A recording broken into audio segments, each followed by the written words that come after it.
أعوذ بالله من الشيطان الرجيم.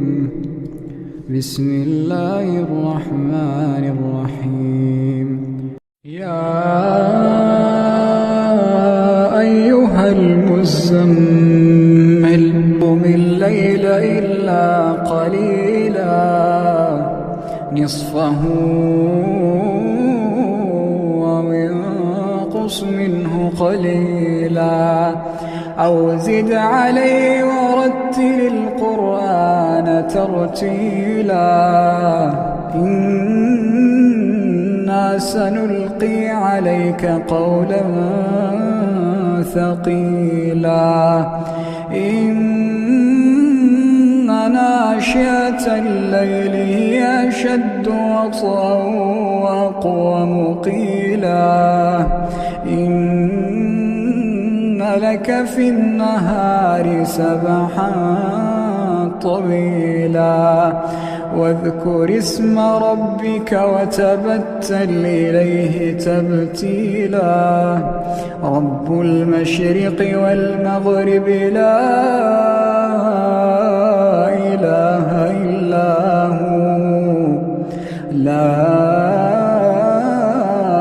إله إلا هو فاتخذه وكيلا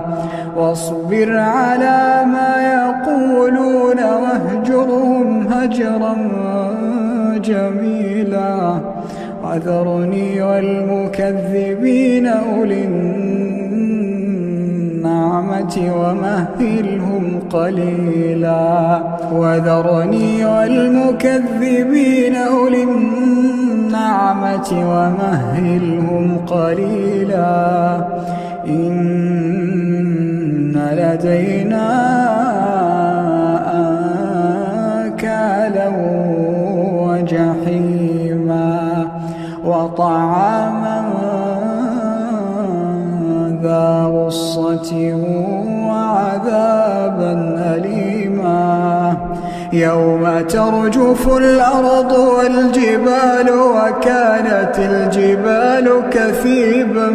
مهيلا إنا أرسلنا إليكم رسولا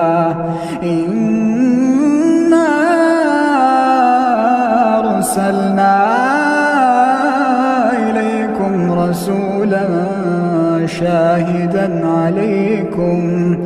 كما أرسلنا إلى فرعون رسولا فعصى فرعون الرسول فأخذناه أخذا وبيلا فكيف تتقون إن كفرتم يوما يجعل الولدان شيبا السماء منفطر به كان وعده مفعولا إن هذه تذكرة فمن شاء اتخذ إلى ربه سبيلا إن ربك يعلم أنك تقوم أدنى من ثلثي الليل ونصفه وثلثه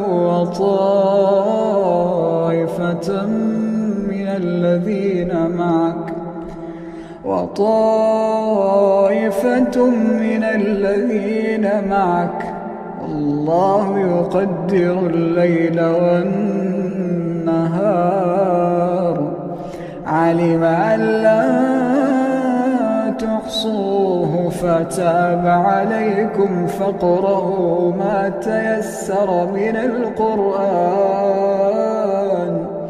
علم أن سيكون منكم مرضى وآخرون يضربون في الأرض يبتغون من فضل الله وآخرون يقاتلون في سبيل الله فاقرؤوا ما تيسر منه